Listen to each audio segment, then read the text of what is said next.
And understandably so, you come from the position of an opposition leader, and you see these things from that perspective. Well, I speak to you as a Jamaican, as a young Jamaican, who is concerned about my country.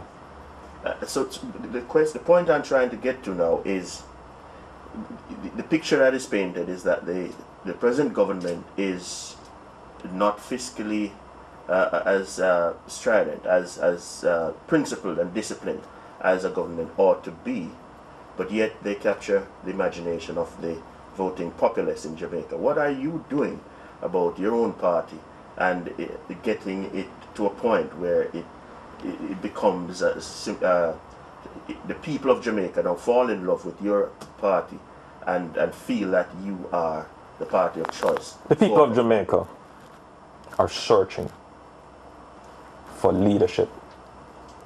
They're searching for a new vision.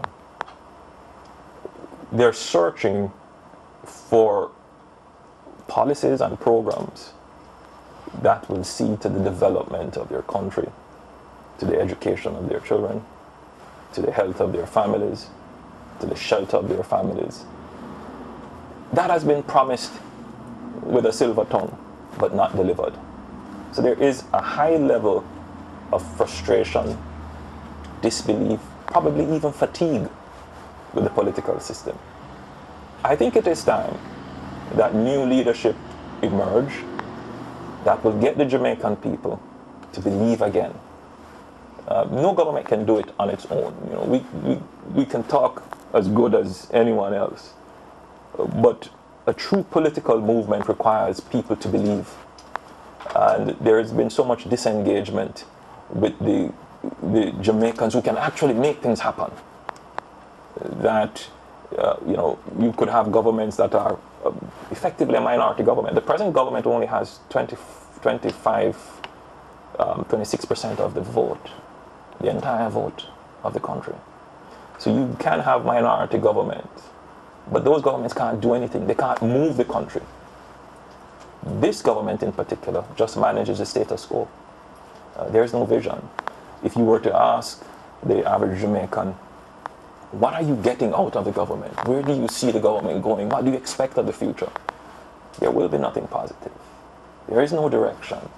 It is merely just managing the status quo. I don't want to manage the status quo in Jamaica.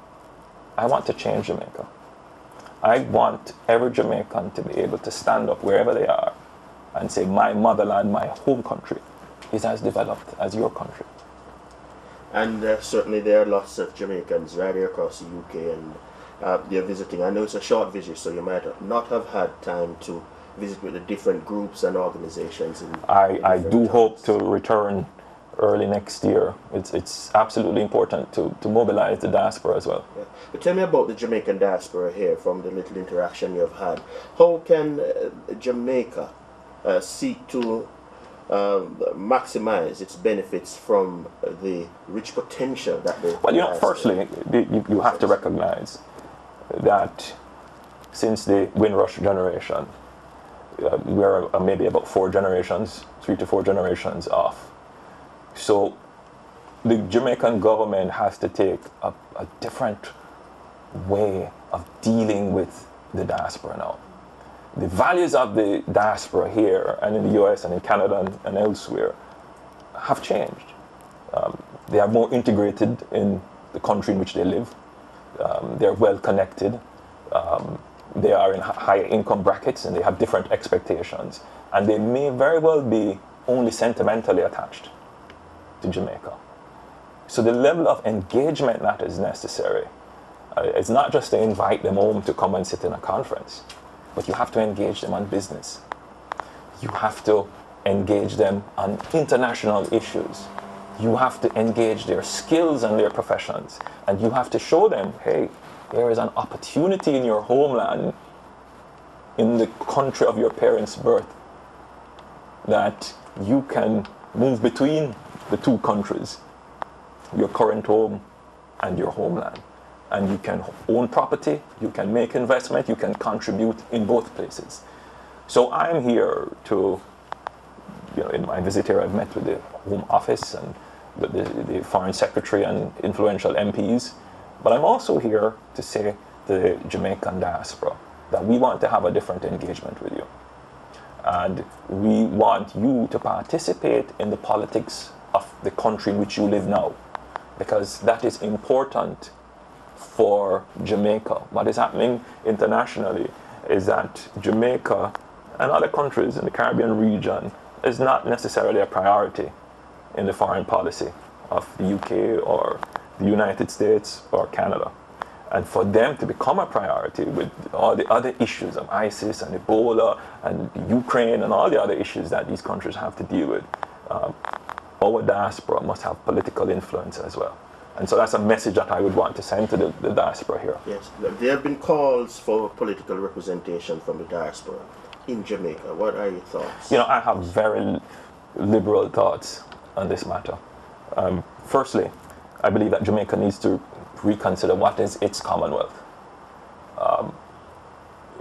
The present structure is that if someone lives in the United States, they're not allowed to vote in our country, and they are, well, they can vote if they are registered, but you know, if they are citizens of the United States, they can't vote in Jamaica. But of course, nobody knows that if they're citizens. Nobody asks if you're a citizen of Jamaica because they still retain their Jamaican citizenship. But they can't stand for Parliament, and they could not be senators either. My view on the matter is that we should make an amendment to our Constitution to allow persons who have citizenship elsewhere to at least have possible representation in our Senate. I think we should amend our Constitution to allow a certain number of seats, probably one or two, for the diaspora. The diaspora representation. Yeah, I think we should make some instrumental and deliberate moves in ensuring that our diaspora can play a part in the politics of our country. Okay, finally, tell our viewers about you. Who is Andrew Holness? And well, you know, listen. What should Jamaica expect of you in a leader if you become Prime Minister the second time around? Well, Andrew Holness is first and foremost a father and a husband. Andrew Holness loves his country. I am a disciplined person. I believe in order, and I want to see my country grow. I'm a proud person, but at the same time, I'm a humble person. I'm a simple person. I think deeply on things. I hate poverty, but I love the poor. You love the poor? But I hate poverty. And I think that it's a popular line. I think that we should do everything. I grew up poor.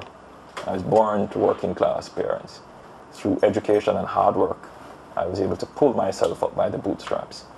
And I want every Jamaican to have that opportunity. So I am dedicating my life to growing my country, to moving people out of poverty. I'm dedicating my life to see my country a developed country.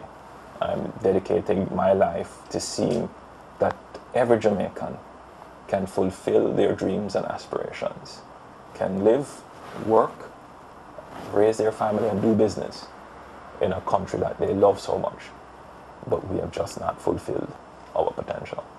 Well, sir, I thank you very much for taking the time to be on JamTV. Sure. And we hope that you'll return to the UK soon enough when we can have another audience and a bigger audience. Sure. Serious.